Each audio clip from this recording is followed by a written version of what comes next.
नमस्कार, मैं हूं हरिशंकर व्यास। सेंट्रल हॉल में आपका स्वागत है। उत्तराखंड में एक तरफ राष्ट्रपति शासन है तो दूसरी तरफ हाई कोर्ट का ताजा आदेश है। हाई कोर्ट का फैसला गजब है। बहुत संभव है इसे चुनौती दी जाए। बावजूद इसके हाई कोर्ट की यह मंशा गलत नहीं है कि बहुमत का फैसला विधानसभा में ही हो। दूसरी बात यह है कि विधानसभा के मामले में स्पीकर का अपना अधिकार है, उसे भी मान्यता दी गई है। बर्खास्त सरकार के मुख्यमंत्री हरीश रावत की तरफ से दायर याचिका पर हाई कोर्ट के आदेश के दूरगामी परिणाम होंगे। बर्खास्त विधायक वोटिंग में हिस्सा लेंगे, लेकिन उसकी गणना अलग से रखी जाएगी। इस पूरे मामले का एक अर्थ यह भी है कि स्टिंग ऑपरेशन के आधार पर सरकार बर्खास्तगी की बात बेतुकी है। किसी प्रदेश में सरकार रहे या न रहे, उसका आधार विधानसभा में बहुमत होना चाहिए। उसमें दल बदल कानून और स्पीकर की व्यवस्था ही निर्णायक है। जाहिर है उत्तराखंड का हंगामा ज्यादा लंबा चलेगा। मोटे तौर पर जनता में दोनों तरफ की बेशर्म राजनीति का मैसेज गया है। यह साफ जाहिर हुआ है कि भारत में लोकतंत्र है, पर बिना सच्ची लोकतांत्रिक भावना के। लोकतंत्र सत्ता की लाठी लिए हुए है। कांग्रेस और हरीश रावत ने स्पीकर की लाठी से बगावत कुचलनी चाहिए, तो भाजपा ने केंद्र की बड़ी लाठी से जैसे को तैसा अनुभव कराया। सो इस मामले में लाठी की सियासी बेशर्मी छुपी हुई है। उस नाते हाई कोर्ट के आदेश का भी एक अर्थ है, मगर अंततः जनता में अब फैसला कराया जाना चाहिए। आज इस पर चर्चा है, मगर उससे पहले गपशप और खास सुर्खियां हैं। शुरुआत सियासी गपशप से करते हैं।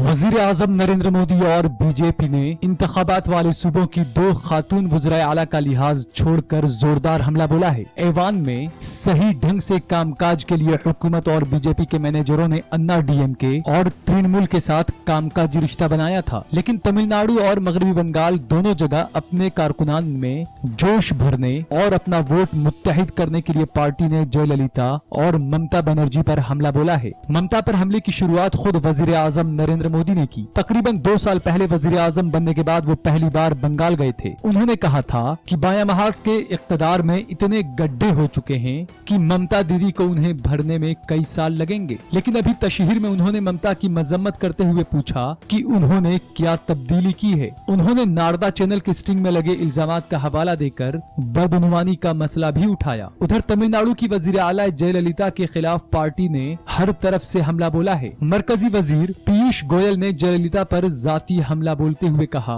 कि ये ऐसा सूबा है जहां मरकजी वजीर भी वजीर आला से नहीं मिल पाते हैं। पार्टी के incharge general secretary Muralidhar Rao और इंतखाबी इंचार्ज प्रकाश जावड़ेकर दोनों ने कामकाज को लेकर उन पर हमला बोला। पार्टी के माहिरीन जराये का कहना है कि बैरून ममालिक से लौटकर वजीर आजम मोदी जब तशहीर के लिए जाएंगे तो वो भी लिहाज नहीं करने वाले हैं। अरुणाचल प्रदेश और उत्तराखंड के बाद कांग्रेस के इख्तिदार वाले सूबों का बहरान कम होने के बजाय बढ़ता नजर आ रहा है। हिमाचल प्रदेश के वजीर आला वीरभद्र सिंह ने दिल्ली में कांग्रेस सदर से मुलाकात के बाद कहा कि मरकजी हुकूमत और बीजेपी उनकी हुकूमत को गिराना चाहते हैं। दरअसल हिमाचल कांग्रेस का दाखिली बहरान गुज़िश्ता 2 हफ्तों में बढ़ गया है। सीबीआई, इनकम टैक्स और ईडी के छापे के बाद वीरभद्र सिंह के तई जो हमदर्दी बनी थी, उसकी जगह उनको हटाने का मुतालबा तेज हो चुका है। आनंद शर्मा के हिमाचल से ऐवान बाला में मुंतखब किए जाने के बाद ये तनाजा बढ़ा है। उसी तरह शुमाल मशरिक के 2 सूबों मणिपुर और मिजोरम में भी कांग्रेस की हुकूमत का बहरान बढ़ गया है। गुज़िश्ता दिनों मणिपुर के कई नाराज अराकीन असेंबली दिल्ली में डेरा डाले हुए थे। अरुणाचल प्रदेश से सबक लेकर कांग्रेस ने इस बार उनकी मुखालफत को नजरअंदाज नहीं किया और बागियों से बात की। इसके बाद सोनिया गांधी ने वजीर आला ओक्रम इबोबी सिंह को बुलाकर बात की। बताया जा रहा है कि सोनिया गांधी ने इबोबी सिंह से कहा है कि वो नाराज अराकीन असेंबली से बात करें और उनका मसला सुलझाएं। शुमाल मशरिक का दूसरा सूबा मिजोरम है। वहाँ के वजीर आला लल्थन हवाल के खिलाफ कांग्रेस के कई अराकीन असेंबली बगावत के मूड में हैं। लेकिन चूंकि वहाँ उन्हें किसी दूसरी पार्टी की हिमायत नहीं मिल रही है और बीजेपी का फोकस नहीं है, इसलिए वो खुलकर बगावत नहीं कर रहे हैं। जराये के मुताबिक मणिपुर, मिजोरम के रहनुमाओं की नजर उत्तराखंड पर है। अगर वहाँ कांग्रेस वापस हुकूमत नहीं बना पाती है तो शुमाल मशरिक के दोनों सूबों में बहरान बढ़ेगा। 5 सूबों के इंतखाबात में आमतौर पर माना जा रहा है कि बीजेपी का मुजाहरा असम में बेहतर रहेगा। पार्टी के दाखिली सर्वे के मुताबिक भी असम में उसका मुजाहरा दूसरी पार्टियों से अच्छा रहेगा और पार्टी दोनों हिमायती जमातें असम गण परिषद और बीपीएफ के साथ मिलकर हुकूमत साजी करेगी। लेकिन असम के अलावा भी बीजेपी को अपने दाखिली सर्वे के मुताबिक बंगाल, केरल और तमिलनाडु में भी बेहतर मुजाहरे का भरोसा है। माहिरीन जराये के मुताबिक बीजेपी को सहरुखी मुकाबले की वजह से फायदे की उम्मीद है। उसकी तरफ से कराए गए सर्वे में बताया गया है कि कांग्रेस और बदरुद्दीन अजमल के तन्हा लड़ने से असम में बीजेपी को फायदा होगा। बीजेपी जराये का कहना है कि बीजेपी, असम गण परिषद और बीपीएफ तीनों का वोट एक है, इसलिए उनके साथ लड़ने से ये वोट नहीं बटेगा। तमिलनाडु में भी पार्टी की उम्मीद इसी वजह से बढ़ी है। वहाँ कांग्रेस और डीएमके का इत्तेहाद है, जिसका सीधा मुकाबला अन्ना डीएमके से होता रहा है। गुज़िश्ता मर्तबा कैप्टन विजयकांत की डीएमडीके की मफाहमत अन्ना डीएमके से थी। इस बार विजयकांत ने दूसरी द्रविड़ पार्टियों के साथ अलग महज बनाया है, तभी 4 हरीफों के बीच में मुकाबले में बीजेपी को कुछ सीटें मिलने की उम्मीद है। मगरबी बंगाल और केरल में मुकाबला सीधा हो चुका है। इसके बावजूद बीजेपी के सर्वे के मुताबिक केरल में नदेशन के साथ मफाहमत की वजह से उसका खाता खुलेगा और बंगाल में भी उसका मुजाहरा पहले से बेहतर होगा। अब आज की सुर्खियां ये लीक से कुछ हटकर है और इनसे देश की दशा दिशा को बूझ सकेंगे।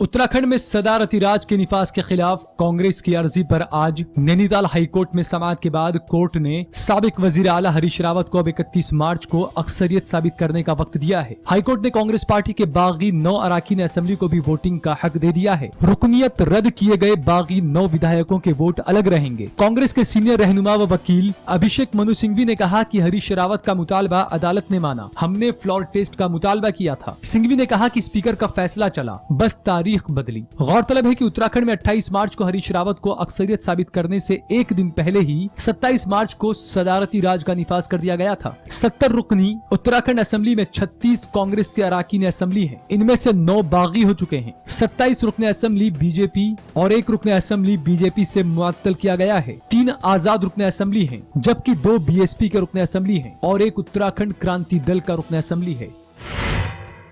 अदालत उज़्मा ने कहा कि वो उत्तराखंड में सदारती राज के निफाज को चैलेंज देने वाली मफाद आम्मा पर आइंदा हफ्ते समाअत करेगी। अदालत उज़्मा के चीफ जस्टिस टी.एस. ठाकुर की सदारत वाली बेंच ने आज कहा कि इस मफाद आम्मा को आइंदा हफ्ते के लिए नोटिफाई कीजिए। दरअसल सीनियर वकील एम.एल. शर्मा ने अदालत से इस मामले पर दायर मफाद आम्मा को फौरन नोटिफाई करने के लिए अपील की थी। इस मफाद आम्मा में उत्तराखंड में सदारती राज के निफाज को रद्द करने का मुतालबा और हॉर्स ट्रेडिंग मामले की सीबीआई से तफ्तीश कराए जाने का मुतालबा किया गया है। मफाद आम्मा में कांग्रेस व बीजेपी के रुकने असेंबली के किरदार की तफ्तीश का भी मुतालबा किया गया है।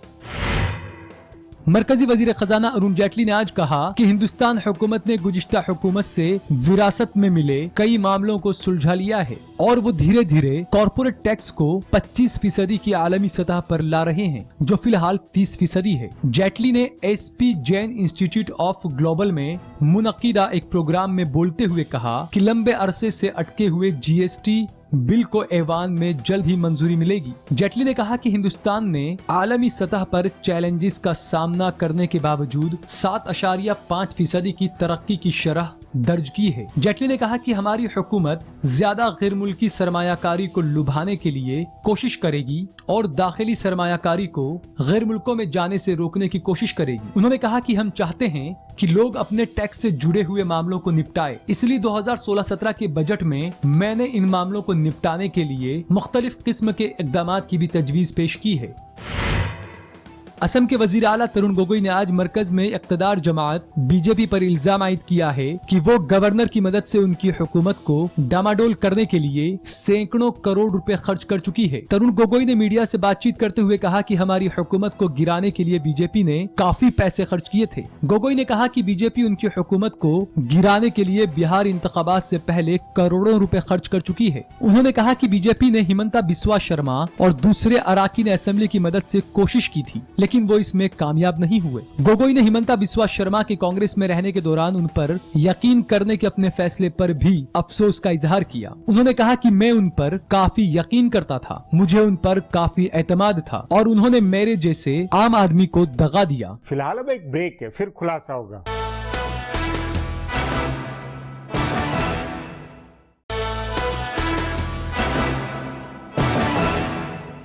भाजपा और केंद्र की मोदी सरकार ने मैसेज दिया है कि राजनीति में वह कांग्रेस से पीछे नहीं है। केंद्र की सत्ता से वह चाहे जो कर सकती है, इसलिए प्रदेशों में भाजपा विरोधी मुख्यमंत्रियों को संभल कर चलना होगा।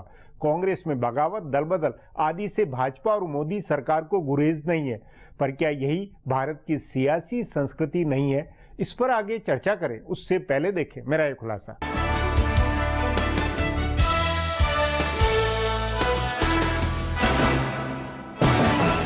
उत्तराखंड में जो हुआ है उसमें आज हाईकोर्ट के फैसले से कई नए सवाल उठ खड़े हुए हैं। काबीना की सिफारिश और सदर मोहतरम के दस्तखत से लगे सदर राज की एक तरफ हकीकत है तो दूसरी जानिब असेंबली में ताकत दिखाने से मुअत्तल हुकूमत की अक्सरियत को जांचने का अदालत से हुक्म हुआ है। इस अनहोनी हालत पर आईन और कानूनी पंडित काफी बहस करेंगे। कांग्रेस की मजम्मत को बुनियाद मिली है। कांग्रेस ने सदारती राज को जमहूरियत का कत्ल बताते हुए इसकी मजम्मत की थी। ठीक इससे उलट दूसरी जानिब बीजेपी ने कहा कि कांग्रेस के अंदर इतने झगड़े थे कि हुकूमत गिर गई, इसमें उसका कोई किरदार नहीं है। ये दोनों पार्टियों की अपनी पोजीशनिंग है, लेकिन दरअसल अरुणाचल प्रदेश या उत्तराखंड का मामला हिंदुस्तानी जमहूरियत का कोई अनहोनी वाकया नहीं है। हिंदुस्तान में पहले भी मुकम्मल अक्सरियत की हुकूमतें गिरती रही हैं और जो हुकूमतें मामूली अक्सरियत से जोड़ तोड़ की बुनियाद पर बनती है वो हमेशा खतरे में रहती है। झारखंड और गोवा में एक इंतखाबात के बाद कई सरकारें बनती रही हैं। उत्तराखंड में भी हुकूमत को जरूरी अक्सरियत से एक सीट ज्यादा थी और वो दूसरी जमातों के 6 अराकीन असेंबली के दम पर चल रही थी। ऐसी हुकूमत के सरबराह और बरसरे इक़्तिदार जमात को इस बात का ध्यान रखना चाहिए था कि उसके अराकीन असेंबली मुत्तहिद रहें और हुकूमत के तई उनमें नाराजगी न हो। ऐसी हुकूमतों को काफी तवाजुन बनाकर काम करना होता है। ऐसा लग रहा है कि वजीर आला हरीश रावत वो तनाजुन बनाने में कामयाब नहीं रह पाए। इसके पीछे कांग्रेस आला कमान की भी गलती साफ नजर आ रही है। अगर इंतखाबात के बाद ही सबसे मकबूल और सीनियर रहनुमा हरीश रावत को वजीर आला बना दिया होता तो शायद ये नौबत ही न आती, लेकिन तब पार्टी ने विजय बहुगुणा को कमान देकर एक गैर मुस्तहकम हुकूमत की बुनियाद रखी थी। बाद में जब कांग्रेस आला कमान ने अपनी गलती सुधारी तब तक बहुगुणा की ख्वाहिशात इतनी बढ़ चुकी थी कि रावत के लिए कामकाज मुश्किल हो गया। इसलिए बुनियादी तौर पर यह कांग्रेस और हरीश रावत हुकूमत के खराब मैनेजमेंट की मिसाल है। इसका दूसरा पहलू बीजेपी की हमलावर सियासत है। इससे पहले अरुणाचल प्रदेश में कांग्रेस के अराकीन असेंबली ने बगावत की थी और बीजेपी ने उनकी मदद करके हुकूमत बनवाई थी। इसे लेकर ईवान के बजट इजलास में हंगामा हुआ। कांग्रेस ने बीजेपी और मरकजी हुकूमत पर अपनी ताकत का इस्तेमाल करके गैर बीजेपी हुकूमतों को डामाडोल करने का इल्जाम आयद किया और उसे इक़्तिदार की भूखी पार्टी करार दिया। लेकिन उसके बाद उत्तराखंड के वाकये से ऐसा लग रहा है कि बीजेपी इन मजम्मत की परवाह नहीं कर रही है। तभी कांग्रेस में फिक्र है और हिमाचल प्रदेश के वजीर आला वीरभद्र सिंह ने सोनिया गांधी से मुलाकात की और कहा कि बीजेपी उनकी हुकूमत को गैर मुस्तहकम कर रही है। मणिपुर और मिजोरम में भी कांग्रेस हुकूमतें डामाडोल होती हुई नजर आ रही है। मुसलसल सिमटते जाने की हकीकत के बीच कांग्रेस का सियासी मैनेजमेंट के तई लापरवाह होना और बीजेपी की हमलावर सियासत के दो पहलुओं के दरमियान अरुणाचल प्रदेश और उत्तराखंड के वाकये से कुछ और सवाल उठे हैं। पहला सवाल तो ये है कि जब अदालत उज़्मा ने कहा हुआ है कि अक्सरियत का फैसला हमेशा ऐवान में होगा, तो फिर क्यों सियासी जमातें अराकीन असेंबली की परेड सदर मोहतरम और गवर्नर के सामने कराती हैं? दूसरा सवाल ये है कि जब स्पीकर को पार्टी से ऊपर उठकर काम करना होता है तो हर बार स्पीकर अपनी पार्टी के मफाद के बारे में क्यों सोचते हैं? अरुणाचल प्रदेश और उत्तराखंड दोनों जगह स्पीकरों ने बागी अराकीन असेंबली की रुकनियत खत्म करने का फैसला किया, जिसे अदालत में चैलेंज दिया गया। इसी पर अब हाईकोर्ट ने हुक्म देकर 31 मार्च को असेंबली बुलाकर ताकत दिखाने का जो हुक्म दिया है उसने पूरे मामले को अलग ही शक्ल दे दी है। लेकिन बुनियादी सवाल कांग्रेस और बीजेपी की जमहूरियत से जुड़ी हुई नीयत का है। अब एक ब्रेक है, उसके बाद उत्तराखंड के बवाल पर चर्चा करेंगे।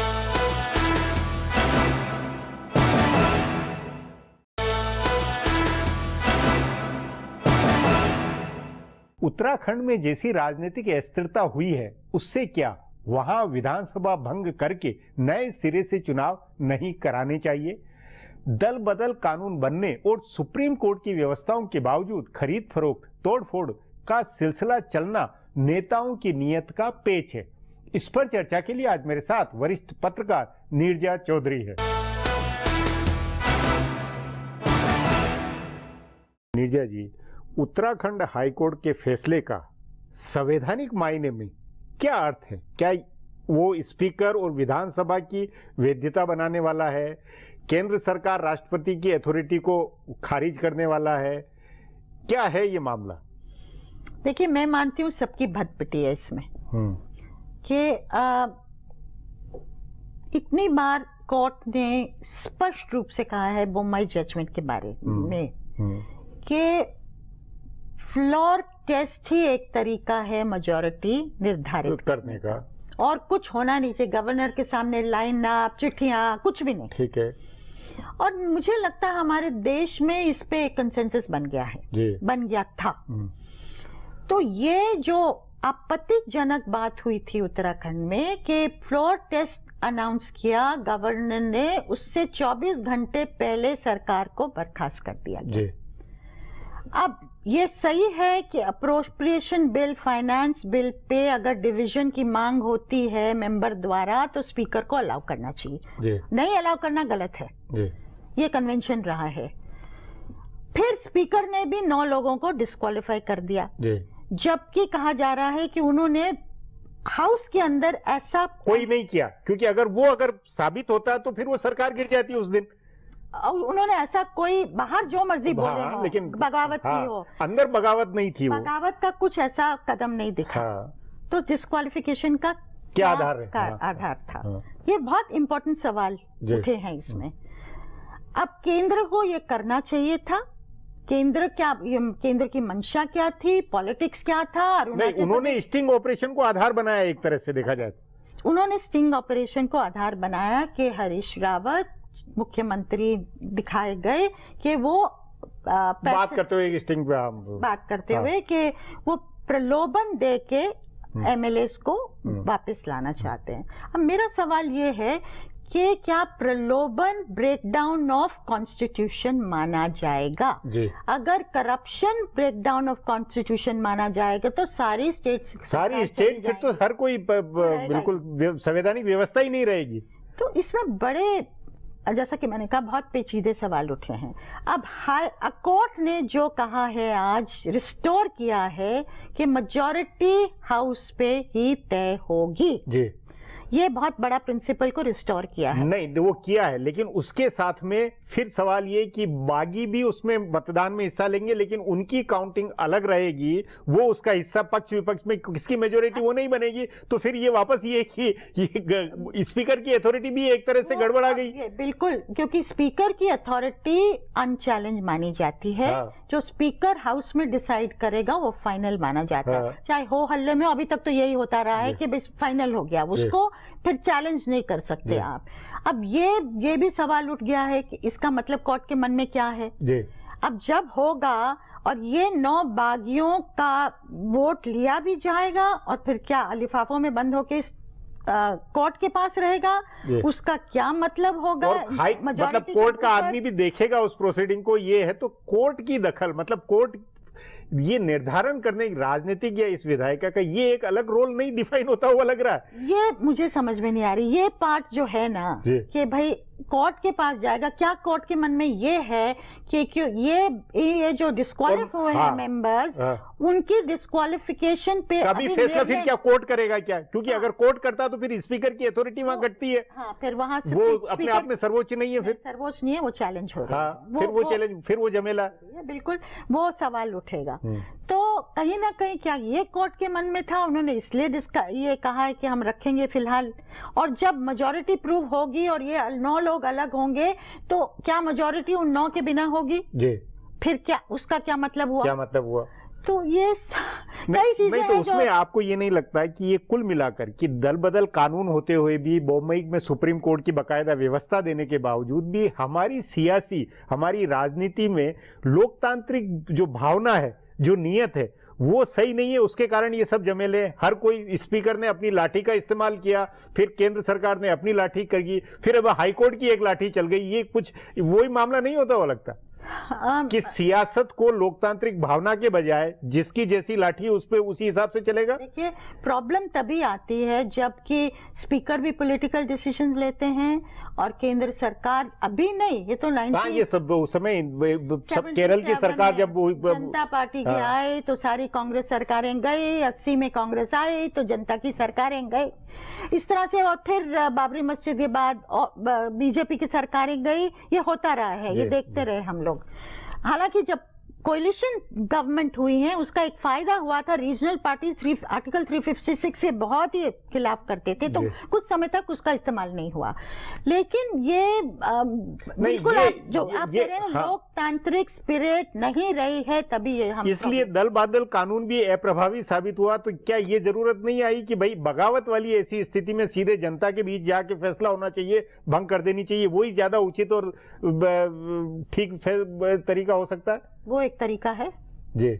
इस तरह से जो क्योंकि इसमें तो फिर ये जो अभी आज हाई कोर्ट ने कहा इसको सुप्रीम कोर्ट में चुनौती दी जाएगी, अदालत भी उसका हिस्सा बनेगी, तो कुल मिलाकर ये सब घिचपिच और बहुत लोकतंत्र के एक तरह से खिलाफ जाता मामला। वो सबसे क्लीन रहेगा जी, साफ रहेगा कि ठीक है 9 लोग हट गए हैं। उस नाते उत्तराखंड का भी अंततः भले कोई भी जीते हारे अंततः जनता के बीच जाना चाहिए। मुझे लगता है वो सबसे साफ तरीका है। जी नीरजा जी, बातचीत को यहीं समाप्त करेंगे। प्रोग्राम में आने के लिए बहुत बहुत धन्यवाद। हमारा प्रोग्राम अब यहीं खत्म होता है। आग्रह है प्रोग्राम पर अपनी राय hsvyas@nayaindia.com पर ईमेल करके बताएं या hsvyas@Twitter और Facebook/नया इंडिया न्यूज़पेपर पर जाहिर करें। अब कल फिर मिलेंगे इसी चैनल पर इसी समय।